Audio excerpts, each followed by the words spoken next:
qui est le fun. J'ai pas besoin de me peigner. Ben ouais, et voilà, c'est super merveilleux. Je pense que c'est pour ça la défaite des écouteurs. T'sais, on dit à l'invité de mettre des écouteurs, mais dans le fond, c'est juste nous autres pas se peigner. On va regarder ça, les bloopers. On est à l'émission Les Rencontres de la Rivière-Belle. Bonjour, mesdames et messieurs. Bonjour, Benoît. Salut, Christian. Comment ça va? Oui, ça va bien. Oui. On n'a pas d'invité. On n'a pas d'invité toute une semaine. Ben oui. On était supposé de recevoir Marie-Pierre Genet. Oui, effectivement. Bordelot. Mais une légère blessure au hockey, oui. semble-t-il. Ben fait qu'on va remettre ça, cette entrevue-là. Ce n'est que partie remise, tout simplement. Et pourquoi que on s'est dit, ben on va quand même faire l'émission? C'est parce que c'est l'émission numéro 13. Oh! Fait qu'on s'est dit... fait que là, on s'est dit, bon, mais gars, ça va pas bien avec les invités. Fait qu'on on va s'inviter. On va s'inviter nous-mêmes. Puis on a des sujets que ça nous titille, qu'on veut jaser depuis un certain temps. Oui. Puis je pense que ça serait le temps d'en jaser un petit peu, là. Absolument. On commence tout dans le sport. D'habitude, On commence dans le sport. Hey, on finit tout le temps avec les nouvelles du sport, mais là, on commence dans les nouvelles du Je sport. sais où est-ce que tu t'en vas avec ça. Et pour vrai, je suis... Dans la GMHL. Les Bécards, là, le week-end dernier...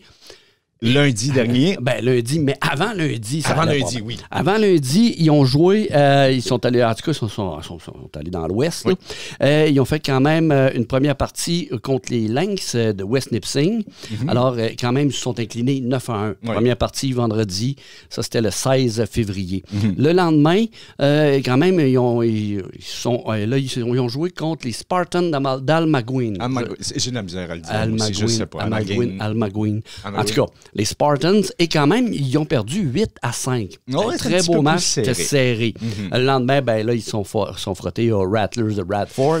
Et là, ils ont mangé une dégelée 11-1. Mais c'était quand même 3 matchs en 3 jours, pareil. C'est ça. Et c'était la fin de la saison. Oui. Alors, c'était fini pour La saison régulière. La saison qui n'a pas été facile. On a reçu Cédric Chantal qui nous a expliqué un peu pourquoi aussi il manque de joueurs. C'est des jeunes joueurs. C'est des jeunes. Face à une ligue qui est quand même très forte. Une première année, c'est pas toujours facile.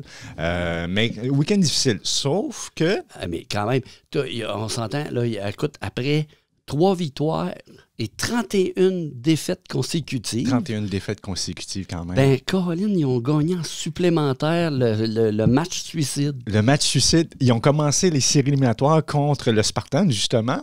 Et pour vrai, je suivais le match. J'avais les petites images pendant mon émission. Ils jouaient ça en direct. Ils ont fait le match et le résultat, pour vrai, là, ça a été... Je me suis retrouvé petit gamin face à une équipe que je commençais à admirer, à avoir des émotions et tout le long de la partie, là, je te disais, je vibrais au son de la partie. Pour vrai, là. Moi, je me suis dit, ben, gars, j'étais chez nous, je travaillais, je faisais mes affaires, puis je me suis dit, ben, gars, je vais regarder, ouais, il me semble qu'ils jouaient après-midi, les autres. Fait que le lundi, bon, ben, je mets ça, 2-2. Ben, voyons donc. Ben oui. Qu'est-ce qui se passe? Là, j'essayais de voir le chrono, j'essayais de voir, finalement, ben là, ça a monté. À un moment donné, t'es rendu à 4-3. Le Bécard est en train de gagner. 4-3, fin de troisième. Ouais, pour ça. vrai, ça. Ouais, écoute, moi, j'étais fébrile. J'étais au bout de mon siège. Écoute, moi, j'avais checké les nouvelles, je savais un peu le match de Bécard, puis je savais que ça rentrait dans mon émission, puis j'ai fait, ben, pourquoi pas cette fois-là, y aller en direct, puis tu sais, on a un match en direct, je vais le savoir, on va savoir les résultats, puis si ça va bien, tant mieux, si ça va pas bien, ben écoute, c'est quand même pas grave, on va suivre la game, on va en parler, puis 4-3, il restait 1 minute. Le Spartan qui a marqué un autre but, 4-4. Prolongation. J'étais, pour vrai, tout seul sur ma chaise, puis j'étais fébrile. Et puis là, on s'entend, puis là, à la fin, ils mettaient de la pression, là, les Spartans. Là. Oui. Ils voyaient la soupe chaude. Là. Oui. Mais on s'en va en supplémentaire, et un but se fait, refusé. Je me suis dit non. C'est vrai. Tu te dis, en période supplémentaire, et finalement, Jordan Paul a conclu à la dernière minute de la partie un but extraordinaire qui amène la pire équipe de la GMHL en série éliminatoire. Oui, ben c'est ça. Et ils vont faire un prochain match contre, je pense que c'est le Lynx. Contre le Lynx. Oui. Je l'ai tué. Oui, contre le Lynx de West Nipissing. Et quand même. Écoute, pour vrai, là, j'étais fébrile sur ma chaise. Quand ils ont compté, puis quand la victoire était là, j'ai fait... j'ai dit, il est où mon popcorn? Il est où mon chose pour célébrer? Je voulais avoir un high five à quelqu'un. Mais j'étais content, là, pour vrai. Là, c'était j'ai fun. vu une chose, parce que j'étais venu voir une coupe de match ici au Centre sportif André Dubé. Et ce que j'ai vu là, dans mon petit écran, là, écoute, c'était une détermination. Écoute, je les avais jamais vus comme ça, les Bécards. Oui, je sais pas si c'est le fait qu'il était en série que ça donnait. Ben, qui se disait, bon, ben, gars, c'était le match suicide. On dirait, Ça là, passe ou écoute, ça ça casse. passe ou ça casse, là. Mais on dirait qu'ils ont donné quelque chose qui. Peut-être que je me trompe, mais ils ont donné quelque chose qu'ils n'ont jamais donné. Il y avait du cœur, les petits gars, là. Ils sont à la fois. Écoute, c'est prometteur. Moi, j'ai hâte de voir comment que ça va aller, les séries, si ça va aller loin quand même. Mais déjà, juste ça vient de faire, de rehausser un petit peu l'intérêt du Bécard. Oui, c'est le fun. En tout cas, je suis curieux de voir ce que ça va être l'an prochain avec cette équipe-là, parce qu'on va suivre ça. On va suivre ça, c'est sûr. Justement, félicitations à toute l'organisation du Bécard, pour vrai, là, puis belle game, ça a été enlevant. Vraiment le fun. Absolument. Oui. On a un autre sujet aujourd'hui? Oui. Attends un peu. Oui. C'était pas dans le sujet, mais on va l'avoir. OK. N'avais-tu un? Oui, ben moi, écoute, j'avais des sujets que j'aimerais ça parler depuis certain temps. C'est un sujet qu'on est dans l'ère de tout ça aujourd'hui, la technologie, l'intelligence artificielle, tout ce qui a rapport un peu avec ça. J'aimerais aimé ça parler de ça, puis avoir aussi ton point de vue aussi par rapport à ça, de cette ère informatique, là, ce qu'on vit là présentement. Là. Moi, on m'a dit, je pense qu'on vit une période fuckée. Ouais. Sérieusement, là, d'un bout à l'autre, là, c'est fucky. Je trouve que l'intelligence artificielle en 2023 a été un sujet assez, bouleversant. Là. Ça a été le sujet de l'année, ça c'est sûr et certain. Pour autant de bonnes raisons que de mauvaises raisons. Ben, mais le pire, c'est que comment je dirais ça? C'est que c'est drôle parce que ça arrive d'une période où, écoute, on a des guerres. On a eu des feux de forêt. On a eu le changement climatique s'est jamais fait sentir autant qu'en 2023. Oui, c'est vrai. On dirait qu'on arrive d'une période de fou. Oui. Et sans... Là, en plus, je peux bien t'en donner une nouvelle dans la région. Allons-y. Les autobus, un montant de 2,9 millions alloué dans la MRC d'Abitibi-Ouest. Oui. Abitibi-Ouest, pour l'électrification des transports scolaires. Oui, j'ai vu ça passer cette semaine. Ça a été annoncé début de semaine, si je me trompe pas. C'est ça. Oui. Là, ce qu'on veut, j'ai rien contre ça. Je trouve que c'est correct. L'autobus scolaire, comme tel, fait de trajet de tel à tel. Fait quand même, pour ce qui est de l'énergie solaire, des batteries solaires, tout ça, c'est correct. Oui. Ça, je pense que, on enlève des véhicules. C'est l'énergie fossile, en fait. Oui, c'est ça. Ouais. Sauf que dans la généralité, on n'est pas prête au changement. Non. Tu sais, je veux dire, on dit, demain matin, on veut t'enlever les chars au gaz, mais puis là, on va t'envoyer des chars électriques. Hey, étudier, là. Oui, on dirait qu'il y a comme un buzz. Ben, c'est la réalité qu'on a aujourd'hui. On dirait qu'on se réveille que là, il faut prendre une nouvelle sorte d'énergie, il faut bouger, puis on va se pitcher là-dedans parce que c'est la solution qui est là. C'est ça. Puis je suis un peu d'accord avec toi quand on dirait que c'est comme précipité. Je veux dire, le moteur à essence, ça existe depuis plus d'une centaine d'années. Ah oui. Ils ont eu le temps de peaufiner, de raffiner ça, puis de perfectionner ça, tandis que là, c'est tout à fait nouveau. Tu sais, je veux dire, si on aurait passé plus de temps à peaufiner l'énergie électrique ou d'autres peut-être alternatives. Parce que l'énergie électrique existait il y a presque 100 ans. Les chars électriques, ils en avaient fabriqué il y a presque 100 ans. Oui. Mais ils n'ont pas développé ça, ils ont développé au niveau du profit. Oui, exactement. Pétrole. Ben, tu vois, tu touches le point. C'est le nerf de la guerre. Voilà. C'est pour ça que l'énergie... Pourquoi, tu sais, mets-toi à la place d'une compagnie. Pourquoi qu'une compagnie déciderait du jour au lendemain d'offrir de l'énergie gratuitement renouvelable, sans même de faire de profit? C'est quoi son intérêt? Elle va se tirer dans le pied dans un certain sens, tu sais. Fait que c'est comment rentabiliser ça, mais rendre ça aussi écologique, tu sais. C'est le défi d'aujourd'hui. Puis je pense que tu as un peu raison. On précipite beaucoup sans trop regarder parce qu'on dirait qu'il y a une urgence de faire ou un sentiment d'urgence. Parce que je m'en rappelle, moi, en tout cas, j'ai regardé des reportages, j'étudiais des affaires, puis à un moment donné, j'ai tombé sur un gars qui s'appelait Nikola Tesla.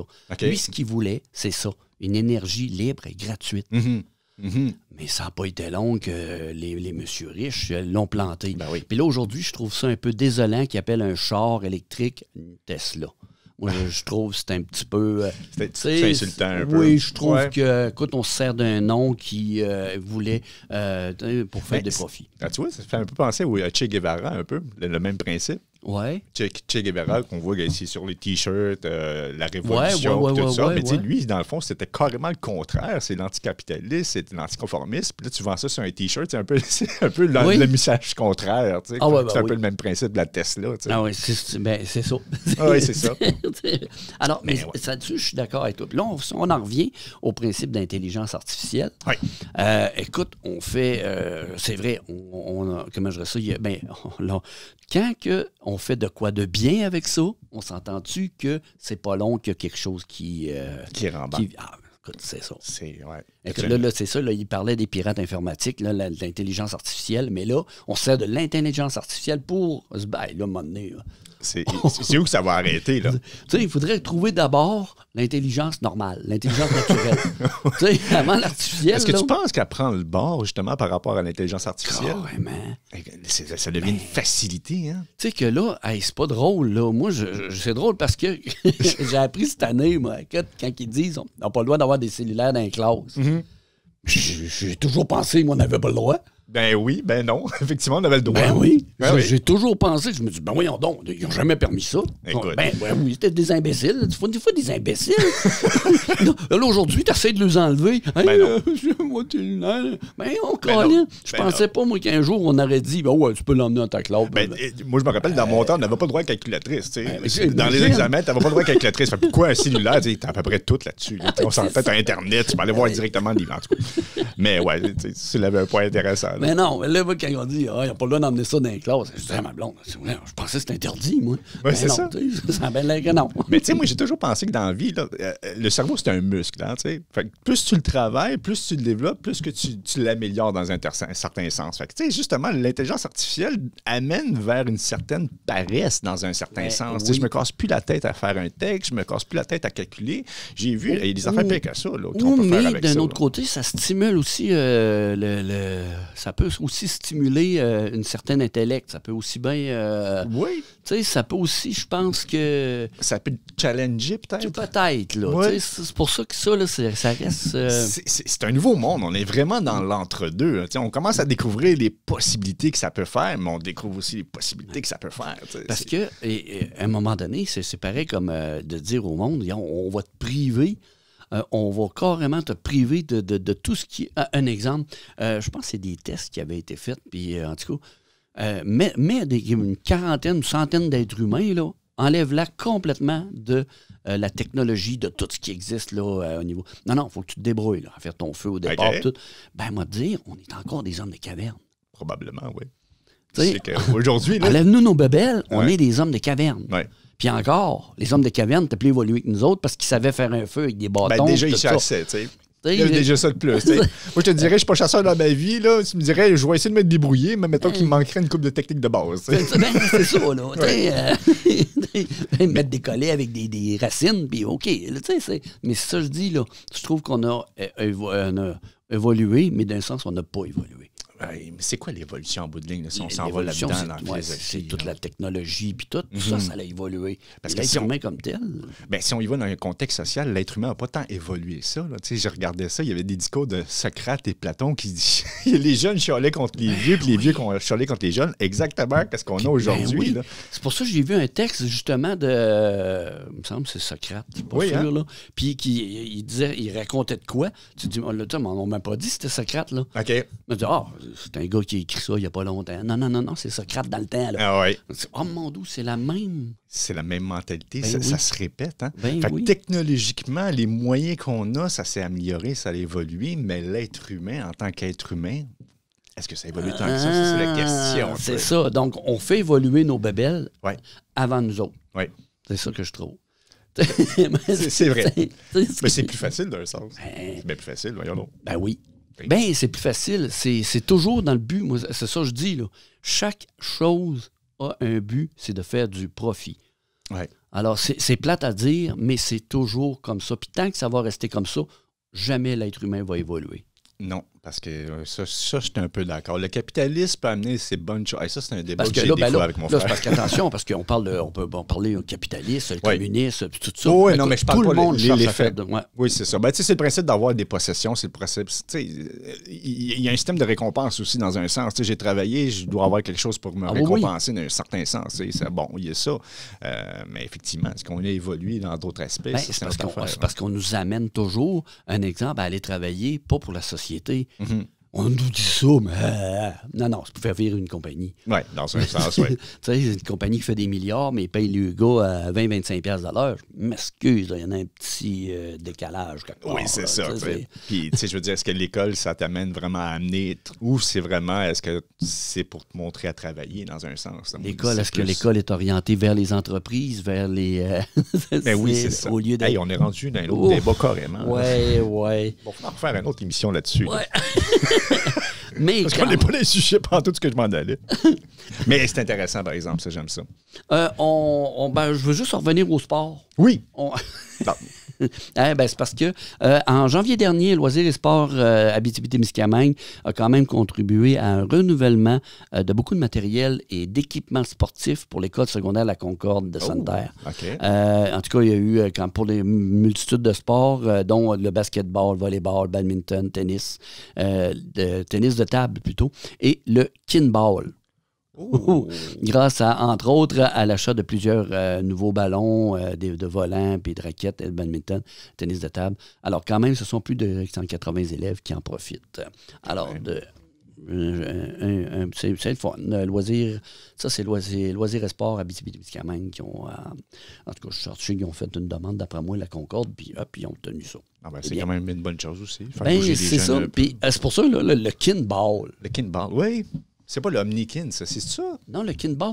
C'est un jeu avec des raquettes. En tout cas, c'est... Eugénie Bouchard a s'est viré là-dessus, il paraît. OK. Alors, je me renseigne là-dessus. Oui, c'est ça.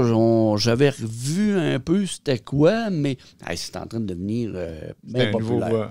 J'aime ça, les nouveautés. On parlait d'évolution. Évolution sportive ici.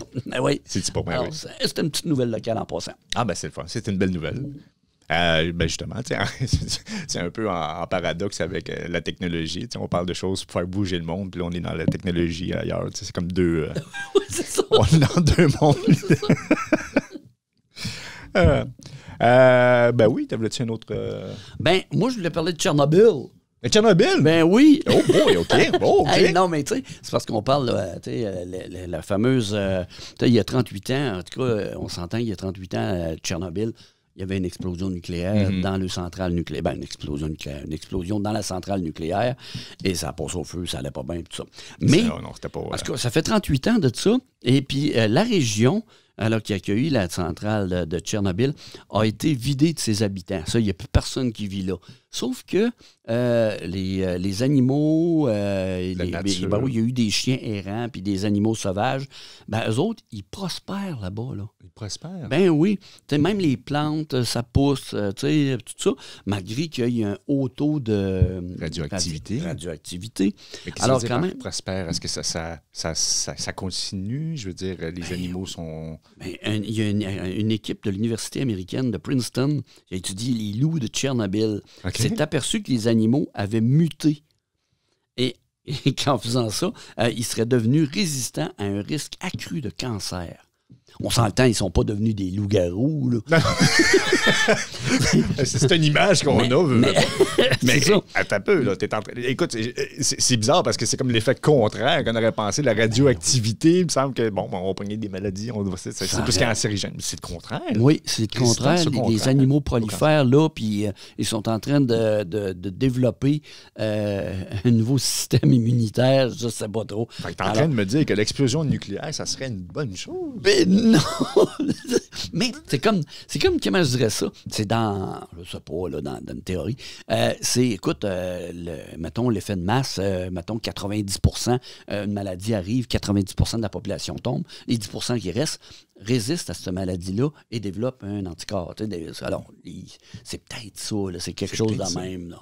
Mais quand même, ça fait spécial. Ben là, ben oui, quand tu dis que c'est à risque accru de cancer, qui ont, tu sais, quand même, qui ont développé un gène capable oui, c'est de résister. C'est quand même spécial. Puis en même temps, je dis ça de même, là, mais les loups de Tchernobyl, il me semble que ça fait un autre groupe de musique métal assez intéressant. C'est pour ceux qui vont voir le les loups de Tchernobyl, il me semble que ça fesse comme nom. Ah oui. Je sais pas. Mais c'est quand même spécial. Une équipe de hockey. Une équipe de croix, oui. On dit n'importe quoi. Il reste-tu du temps? Oui, il nous Ok. reste une dizaine de minutes encore, ok. facilement. Ben, écoute, juste pour revenir un petit peu, ben moi, tant qu'à être en dents d'ici un petit peu, revenir technologie, l'intelligence artificielle, réalité augmentée versus réalité mixte. T'as-tu entendu parler de ça, la réalité mixte un peu? Non. Non. Le casque Apple Vision Pro qui vient de sortir. Ah oui, j'ai vu Tu ça. l'as vu? Oui. Écoute, j'ai vu ça aller. Il y a un phénomène qui est en train de se passer, puis j'ai comme l'impression qu'on va s'enligner vers là. Puis ça risque d'être assez drôle un peu. Drôle puis pas drôle en même temps. Parce que, je sais pas si tu te rappelles, il y a certaines années, il y a le fameux Pokémon Go qui était sorti. Ouais. On voyait plein de monde sortir, Avec même le ici à petit Sainte-Claire, cellulaire, le cellulaire, ouais. puis on va chercher les Pokémon, puis ça causait certains problèmes. Tiens, on sait qu'à Ouais. New York aussi, il y a eu des rassemblements, puis ça a peut-être un peu dérapé à certains endroits du monde qui se sont fait frapper par des voitures parce qu'ils littéralement regardaient juste leur cellulaire. Ben là, le casque Apple Vision Pro, il y a déjà des vidéos de personnes qui ont commencé à l'utiliser, qui sont sorties, et c'est à peu près le même phénomène qui arrive, mais avec le casque. Ouais. Il y a des personnes qui ont été filmées présentement là, au volant d'une Tesla, justement, on en parlait tantôt, une voiture autonome, avec son casque, littéralement, puis là, il est en train de faire ses petits gestes, puis là, il n'est pas là, il est littéralement dans son casque, au volant de sa voiture, du monde qui traverse la rue, passage piéton, avec son casque en train de, tu sais, on est rendu là. Tu sais, ça va être assez... Ben, c'est parce qu'il y a un mélange, justement, de réalité. Puis là, à un moment donné, tu vois, là, tu te promènes avec C'est tes ça. doigts. Je pense que tu peux, mettons, aller, comment on dit ça, là, aller dans mon menu. Ben, t'as un menu. C'est Ben, ça. c'est l'interface d'un écran. C'est C'est littéralement ça. Tu peux regarder des photos, tu peux regarder Puis des le fond vidéos. d'écran, c'est la vraie vie. C'est la vraie vie. Ouais. Mais aussi, tu as un bouton que tu peux remettre la réalité virtuelle carrément et ça cache carrément ce que tu vois autour puis ça te met dans un espace où ce que tu veux. Fait que tu peux jouer avec les deux un peu puis être un peu l'entre-deux. Tu peux même avoir quelqu'un à côté de toi puis voir son visage au-delà du décor et tout ça.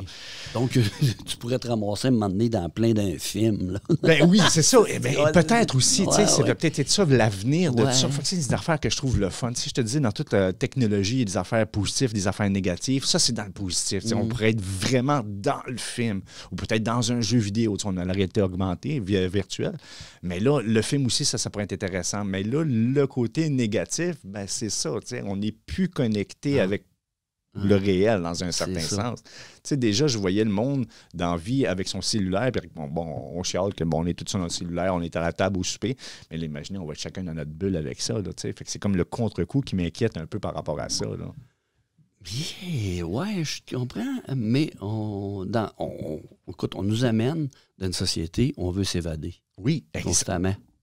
Exactement. Tu sais, écoute, veut pas, là, on travaille, on fait notre job, puis tout ça, puis dans bien des cas, écoute, on s'entend que le gars travaille parce qu'il faut qu'il travaille, mais qu'il ne pas sur sa job, là. Non, c'est ça. T'sais? Fait que quand il a fini sa job, il aime trouver des façons de s'évader. Oui, tout à fait. Mais est-ce que, tu sais, si on voit toujours dans l'extrême, est-ce qu'on va se ramasser avec du monde qui va naître que là-dessus tout le temps? Tu sais, je veux dire, tu sais, on n'entendra pas parler de certaines personnes pendant des semaines et des semaines. Ils vont créer des emplois à l'intérieur. Ben, en plus, c'est ça. C'est ça que j'ai vu qui pourrait se faire, là. Mais ça se pourrait. Oui. Puis là, le fameux contact qu'on a, comme là, présentement, ce qu'on fait là, nous deux, on est en direct, on se voit, on est là, mais on pourrait faire ça directement à partir le contact humain pourrait carrément, tu sais, on n'a jamais été aussi connectés, mais déconnectés en même temps. Tu vois, le paradoxe de la vie. C'est assez spécial. Parce que j'ai vu quelque chose à un moment donné. Je ne sais pas si c'était un petit reportage, mais c'était spécial. Là. Ouais. Écoute, tu sais, justement, tu étais dans un monde virtuel et puis tu rentres dans un magasin, comment je dirais ça, pas un Walmart, mais un magasin grande surface. Un magasin grande surface. Plus qu'un magasin, il y a plusieurs magasins. OK. Donc, tu as le choix. Puis ça, un centre d'achat. Ben, c'est un centre d'achat. OK. Tu rentres dans un centre d'achat virtuel, tu te promènes là-dedans, puis il y a tel... qu'est-ce qu'ils ont, eux autres? Moi, comme un beau chandail. Puis tu pouvais acheter ça là. directement. Fait que, tu sais, c'était une de tes affaires là, qui peut, qui va se combiner avec ça. Ça existe déjà quand même un peu. Je pense que c'est au Japon directement. Tu rentres dans une épicerie, puis il n'y a même plus le matériel. Là. Tu vois juste une image, puis tu vas juste sélectionner ce que tu veux, puis tu n'as même plus besoin de te rendre là, quasiment. Là, on est là. Puis là, avec la technologie, notre frigidaire est à veille de nous dire quand est-ce qu'on va manquer de lait. J'ai vu ça, la technologie. Hey, écoute, il y a un frigidaire qui propose, qui sait c'est quoi ton inventaire que tu as dans ton frigidaire. Il va savoir dans combien de temps que ça va passer date tes choses, puis ils vont te proposer des recettes justement pour ne pas perdre ta bouffe. Oh boy. Okay. On est rendu là. Ben oui. Puis plus encore, en Chine, c'est fou, là. Okay. Tu sais, à un moment donné, tu sais, il y a des Tinder. Ouais. Mais un Tinder virtuel, c'est-à-dire que tu rencontres un personnage, tu décris à peu près ce que tu veux, puis tout. Puis là, tu es capable de jaser avec un personnage virtuel, mais qui va te dire des affaires plus intelligentes qu'un être humain pourrait te dire. J'en ai jasé. En amour avec eux autres. J'en ai jasé dans mon émission. Les copines intelligence artificielle fait justement une remontée. En Chine, c'est fou, là. Oui, puis c'est pas juste en Chine. Ça commence à sortir à beaucoup d'endroits. Puis il y a même des préoccupations qui commencent à se poser par rapport à ça parce que on parle d'intelligence artificielle. Bon, ben, tu as une copine virtuelle. Bon, ben, c'est intéressant, avoir jasé avec toi, avec le langage ChatGPT, ils sont entraînés à faire de la conversation. Mais là, c'est justement ça, le terme conversation. Est-ce que ça devient une conversation ou est-ce que la compagnie qui fait ce logiciel-là peut prendre ces conversations-là et garder ça en mémoire, justement, pour nourrir l'intelligence artificielle. Nourrir l'intelligence. Ben, tout fait en sorte que ça nourrit l'intelligence artificielle. Exactement. Puis, c'est ce qu'il disait par rapport à ça, parce que est-ce que le robot conversationnel est-il une personne? Parce que là, on arrive d'une conversation et le logiciel est considéré comme une personne, donc la personne a le droit de conserver ses propres conversations. Ça veut dire que n'importe qui utilise ses copine virtuelle qui est en conversation avec ça, mais tu fais juste nourrir la machine de l'intelligence artificielle avec tes informations. C'est simplement ça. Fait que ça, c'est une autre affaire qui peut être assez spéciale. C'est le fun d'avoir une amie virtuelle, peut-être, qui n'existait pas. J'ai aussi vu, ça, c'était une autre affaire. Moi, celle-là, j'ai trouvé ça spécial. Tu as une chose de logiciel, une entreprise de logiciel, tu as le patron, mais tu as son superviseur. Son superviseur, c'est une intelligence artificielle. Les employés en dessous, là, le boss, c'est l'intelligence artificielle. Elle est capable de voir sans avoir de cœur, avec la logique. Elle dit, hey, tu n'as pas été opérationnel. Là, il y a une petite femme qui apparaît là, dans ton écran, puis il dit, tu n'as pas été assez opérationnel, puis toute ton augmentation, ça va attendre. Un autre dit, bon, vous avez un bon rendement, bravo, tout ça. Tu sais, tu vois, c'est son boss, là. Oui, c'est ça. Puis... C'est elle qui peut décider si toi, tu t'en vas ou pas, là. Ben écoute, ce que j'avais remarqué aussi, c'est qu'à un moment donné, ils font des analyses par rapport à ça. Ils vont savoir que d'habitude, tu vas aux toilettes telle journée à telle heure comme telle, va savoir tes habitudes, comment ça t'a pris plus de temps là, est-ce que ça affecte ton rendement et tout ça. T'sais, on s'en va avec des affaires un peu trop... Là, on est beaucoup, là, mais encore, là, on n'a pas encore transféré l'intelligence à 100% sur les robots. Non, c'est ça. Parce que quand ça va être fait, je m'excuse, là, on parlera plus de pénurie d'emploi, là. Peut-être dans certains endroits, je pense que oui. Dans le niveau manufacturier, où il y a beaucoup de manipulation, puis même encore dans les calculs et tout ça. Non, attends un peu. Là, un moment donné, moi, j'ai vu une période où tu as eu les robots qui ont commencé à rentrer sur des machines. Donc, ça a beaucoup de personnes qui ont pris le bord. Et j'imagine aujourd'hui l'intelligence des robots, la robotisation, quand même, elle augmente. Là. Alors, parce que ça, c'est une réalité. Tu sais, on parle de pénurie de main-d'œuvre, qu'il y a bien des places qui manquent du monde. Puis tu regardes le monde aussi qui veulent. Bon, il y en a qui veulent plus nécessairement travailler, faire moins d'heures. Puis tu sais, ça peut être comprenant parce que tu sais, la vie étant ce que c'est. Tu sais, ça ouvre la porte justement à ça, l'intelligence artificielle, aux robots, à leur place. Les entreprises n'auront pas le choix. S'il y a une job à combler, il va falloir se revirer puis la faire. Oui. Fait que tu sais, est-ce qu'on va se ramasser un jour, tout le monde au chômage? Est-ce qu'on va se ramasser, tu sais, le film Wall-E, justement, là, quand on est toute une croisière un peu gros, on est pogné avec nos machines. Tu sais, on va-tu arriver à là? Hey, on est déjà à la fin, je pense. Hein? Oui, effectivement. Oui, non? Oui, 29 minutes, on est là. Hey, ça a parti à gauche et à droite, on est... Fait que la semaine prochaine, j'espère que Marie-Pierre va filer mieux. Oui! Ah, mais là, c'est vraiment une dalle, là. Ben Écoute, oui. c'est des choses qui arrivent, puis on y en veut pas. Non, pas du tout. Mais j'ai bien aimé ça. C'est une émission pêle-mêle. On a fait le 13, la 13e comme ça. Hey, sais-tu que c'est mon chiffre chanceux, le 13? Savais-tu ça? Non? Ben oui. Hey, je suis entouré du 13, pour vrai, là. Ah. Je suis né un 13. Mon frère aussi. Oui, t'es né le 13. Je suis né un 13. Mon frère aussi, c'est un frère jumeau. On a 13 minutes de différence, les deux. Si je prends l'heure de ma sœur aussi, elle est née à 13 minutes de différence, une couple d'années de différence. J'additionne mon adresse, ça fait 13. Écoute, j'ai regardé dans ma vie, j'ai resté à bien des endroits en faisant la moyenne. Je peux voir le chiffre 13 partout, mais partout. C'est fou. Mais c'est pas. Moi, je suis pas chanceux. Je suis pas très superstitieux. Puis pour vrai, moi, je trouve ça chanceux. Fait que, tu sais, moi, j'aime bien ça le 13. Puis, tu vois, le 13e, bon, tu sais, c'est peut-être. Salut tout le monde. Salut, Christian.